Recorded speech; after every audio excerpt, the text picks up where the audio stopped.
আজকে 26 তারিখ, মায়ের জন্মদিন। সকালবেলা ঘুম থেকে উঠে ছেলেকে খাইয়ে দাইয়ে ঘুম পাড়িয়ে বেরিয়ে পড়লাম বাজারের উদ্দেশ্যে। দমদম বাজারে যাব, অনেক শপিং করব আর তোমাদেরকে দেখাবো, এটা ভেবেছিলাম। কিন্তু বাজারে গিয়ে সত্যি বলতে আমি ভেরি ডিসঅ্যাপয়েন্টেড। সব দোকান বন্ধ, গরমে নাকি সেরকম কোনো দোকান নেই। এই মাছ কেটেছে, যে কাতলা মাছগুলো কেটেছে সেগুলো একদম ভালো কাটেনি, আর আমার এইগুলো দেখে ভীষণভাবে মাথা গরম হয়ে গেছিলো। মানে আমি মাছটা নিলাম, কিরম একটা থ্যাতলা মার্কা করে কেটেছে, দেখে মাছটা বাজে লাগছে। আর এদিকে চিংড়ি মাছ এনেছি। আর এই যে রান্নার ফাঁকে এসে গেছি। ছেলে দেখতেই পাচ্ছ স্কুবি দাদার সাথে কীভাবে খেলা করছে।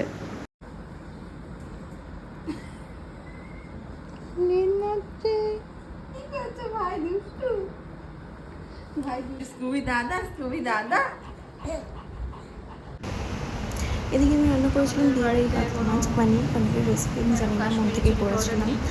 আর করেছিলাম হচ্ছে মালাই চিংড়ি, কিন্তু মালাই চিংড়িটা পুরোপুরি মালাইকারি না হয় একটু অন্যরকম হয়েছিলো, বাট খেতে বেশ ভালো লাগছিলো।